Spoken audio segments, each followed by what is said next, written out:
بسم الله الرحمن الرحيم. مستر عبد الرحيم ازيك؟ خلينا نبص على الديتيلز برضو دي دي زي الاوضه نخش على هنا. وهي كانت حريصه ان تعملها في التواليتات، حتى التواليت الماستر والتواليت بتاع الضيوف. دخلنا في شقه في المعادي في على النيل.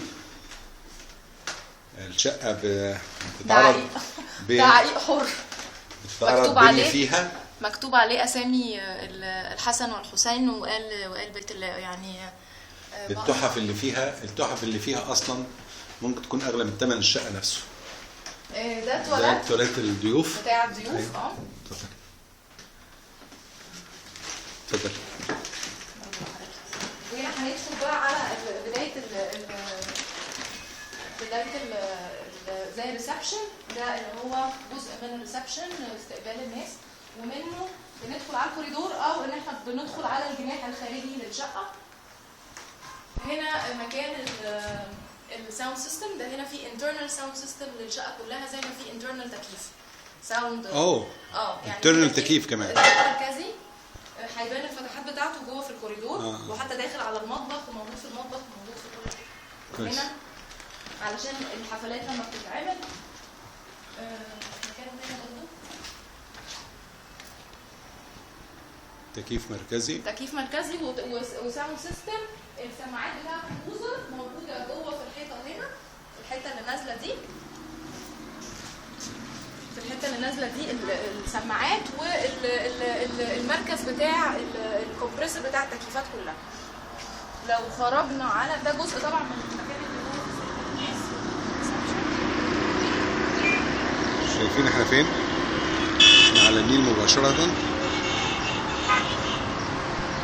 في باركينج، في سكيورتي للعماره. نكمل. ميرسي قوي.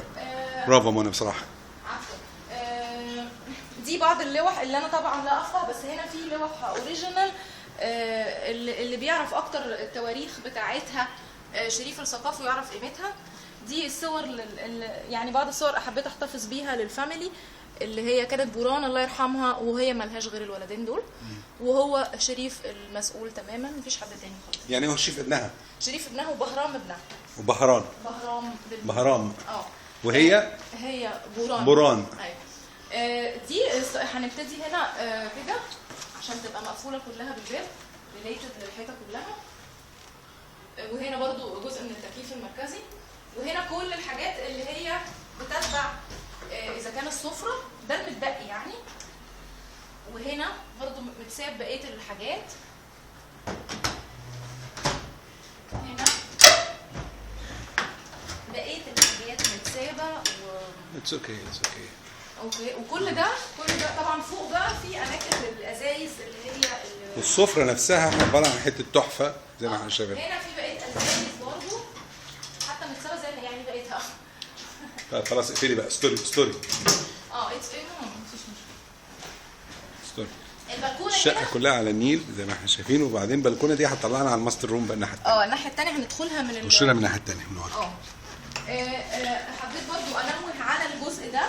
دي بعض الحفريات المكتشفه من بهرام، سيلكشن فروم ذا بهرام الثقاف اللي هو ابنها اللي وريت حضرتك صورته. وكان محطوط الحاجات دي في التمبرا ميوزيوم في مالطا، وهو اصلا من النوع اللي عنده عربيه ومعده، من هواياته اكتشاف الحاجات الاثريه القديمه. لو هندخل احب ادخل على الكوريدور. اتفضلي.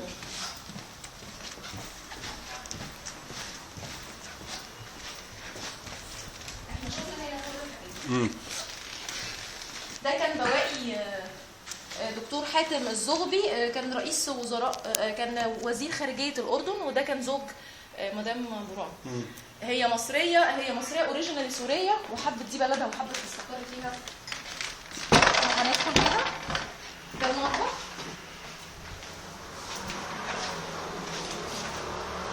طبعا هنا دولاب يعني المايكروويف، وهنا الدولاب عشان نشيل بقيه يعني مفيش حاجه طبعا. والثلاجه ده جزء داخل، بس الثلاجه كل ده نفس اوكي. اتفضل. وهنا في الاوضه علشان اي حاجه ريليتد اوضه الخدم وحاجتها. انا اسفه اسفه طبعا النور مش كافي، بس دي اوضه المكتب أوضة المكتب. والاضاءه مش كافيه لان البتاع دي قوي. لا. ودي المكتبه وطبعا الازاز كاتم الصوت في كل انحاء البيت. دي حاجه مهمه قوي. لا ما هي هي قصده كده لان المكان مزعج الحقيقه. احنا هنا ده الحمام ده بتاع الحمام الضيوف. بتاع الضيوف اللي هو بنخرج منه. وهنا حبت برضو تعمل نفس الديزاين بتاع اللي هو زي القبه السماويه اللي على الباب بره وفي كل الحمامات. اوكي. بندخل منه على اوضه الضيوف وده حمامها.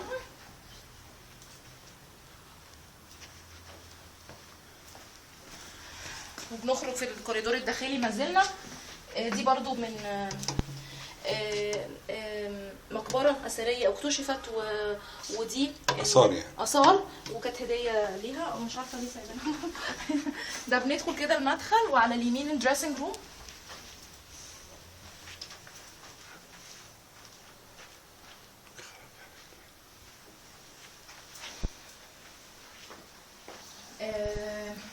هنا طبعا ده كان معمول بطريقه تناسبها اكتر، بس الحقيقه بعدها كان في حد حب، كان راجل فرنساوي هو الحقيقه اخو ليا بطرس غالي مرات الدكتور بطرس غالي. الراجل ده هو اللي جاء وشال الجاكوزي اللي كان في بانيو جاكوزي اتاخد.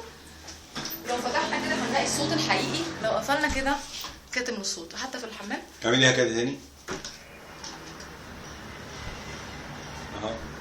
يعني الشقه كلها فيها كادم صوت، الشبابيك كلها الوميتال مقفوله. القبه السماويه برضه ما زالت هنا بس مش منوره، فيها نور برضه. اوكي. اللي هي وهنا في بيتقفل على وهنا في الماستر روم بقى. الماستر بيدروم. دي ست الله يرحمها صاحبه الشقه. الله يرحمها. عشان ايه اللي يشوف الفيديو يترحم عليها. وهنا بقيه الفرن بتاعت النيل.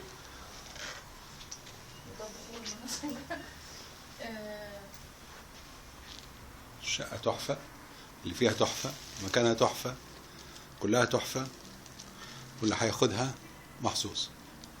ميرسي يا منى جدا. النهارده 16 في الشهر. النهارده كام في الشهر؟ النهارده 17. 17. هنا باي ذا واي لما كانت تحب تفتح علشان هنا المونيتور ما كانتش بتقوم، هي كانت ده جزء منه يعني موجود هنا ده فيديو كمان. بيشوف مين الموجود. شوف فيديو. يعني في دور كي وفي المونيتور وفي انا هنا بشوف مين الموجود لو انا مش عايزه، وزيه بالظبط موجود في المطبخ عشان الموجودين هم يشوفوا ويفتحوا. جميل قوي. ميرسي جدا. 17 فبراير 2013. دي نوع من انواع الشقه مشهوره بيه انها داخله في الثقافه الصينيه والثقافه التركيه برضه، لان جزء من الشقه صيني وتركي وجزء صغير قوي فرعوني. دي حاجات تركيه دي برضه. انا نفسي افضل قاعد في الشقه هنا كتير، بس للاسف انا لازم امشي عشان مواعيد الطياره.